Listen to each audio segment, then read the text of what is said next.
Hey everyone, my name is Moshpity and this is my first commentary replay on the T-100 tank destroyer, Cold War Air 1.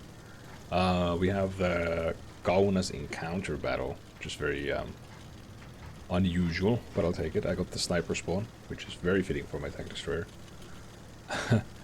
T-100, 3 degrees of gun depression, very derpy gun, and that's it, that's its characteristics. That's what you gotta contend with. It's got great concealment, but I mean, Cold War concealment is so-so. It helps, but I find that no matter what your concealment is, when you fire, you will light up. I throw smoke at the start there by accident. I actually thought I had food on, but the smoke turned out fine because I got 2 free shots through the smoke without being spotted, and as such without being retaliated. Without retaliation, rather. But yeah, snipe. That's how you play the Kaunas South spawn on encounter anyway. What the enemy team should have done is push the 9-0 line, but for some reason they either didn't know that, they've never played this before, they just had a brain fart, who knows. So instead they push into our fire line.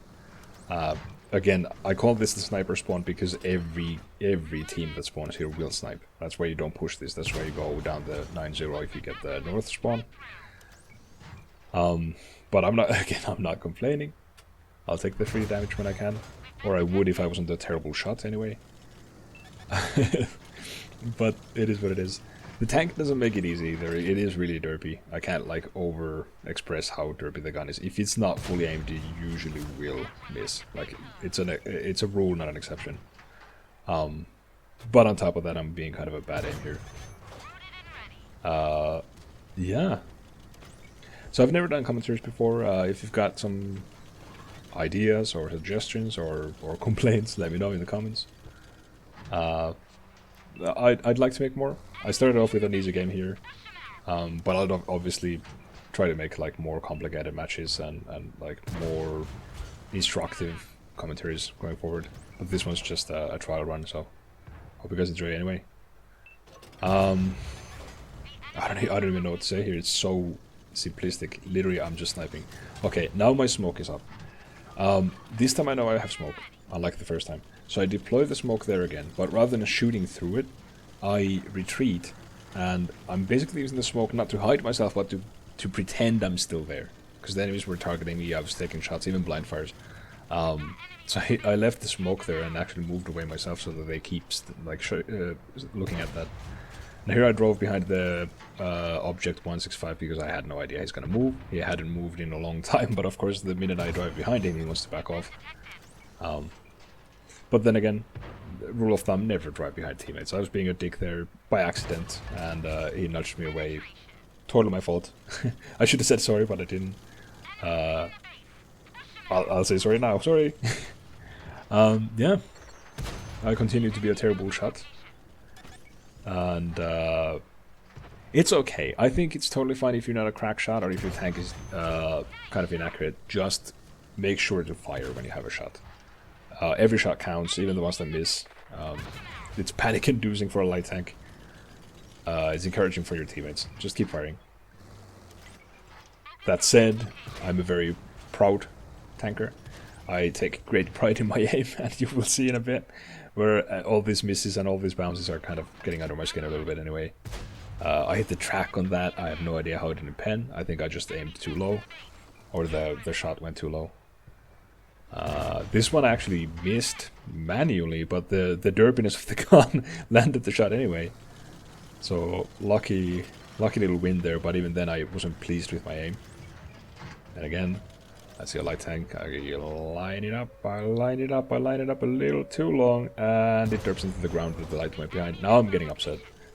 Now it got under my skin. I go for one more, and I miss. Oh jeez, so I throw smoke here. And I throw smoke here to give myself a little pause. Just a little pause. Not so much to hide myself from the enemies or anything. I just wanted to like disengage from the situation. Give myself a little break. Get a little more, like, collect my thoughts. Because I was getting upset. And it's totally okay. Everyone gets upset. Everyone gets upset. Just what you do when you get upset is what matters. And in there I threw smoke to take a little break. Collect myself. Get back into the game. Okay, they're pushing through the city. I want to get to my team, and I want to make sure that all of the enemies are on one side of me. So if they start making any sort of plays, I have some sort of cover for myself. So that's what you want to do, is like have all the engagements happening on one side of you, rather than like even risk anyone taking a flanking shot while you're shooting at something else.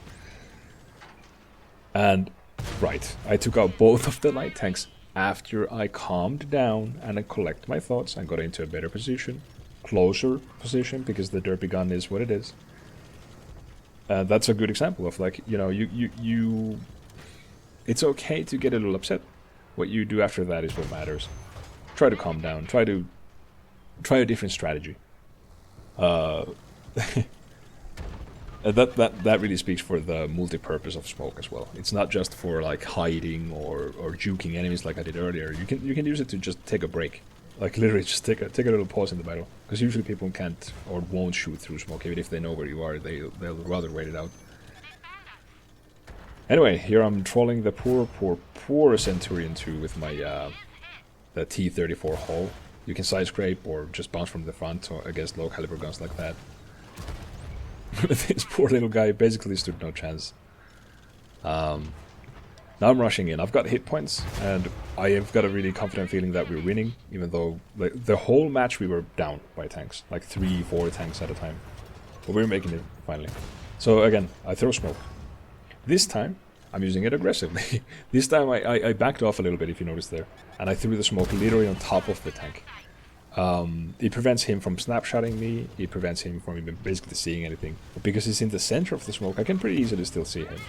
As a bonus, the M103 decided to push us, but because I can still drive inside the smoke myself, he can't snapshot us either. So again, using smoke aggressively, just as viable as using it defensively, if not more viable. Since unlike when you're using smoke defensively, where the enemy can rush you out of it or something, when you use it offensively, it's at your pace. You're the one making the play. The smoke is more like in your control, as opposed to when you throw it in the ground and hope that the enemy doesn't rush you through it. Alright, last tank. What is it? It is the shit barn. Uh-oh. Uh-oh, SpaghettiOs. I go for the tracking shot here. I should have gone for damage in hindsight. But I saw 2 tanks on my right, and I thought if I track the FB or 005, they would shoot at it. But instead, let's take a look. They want to cap out. Yep, they didn't take a shot because they didn't want to aggravate the TD, and instead they want to cap out. So now I'm rushing it. I'm like, oh my goodness, I want damage. I want all of the damage. I always want all of the damage. Never be satisfied. And I start spamming the trigger like, come on, come on, go, go, go, go, go, go, go. Oh, it's just too late. The team was too adamant about winning the game even harder.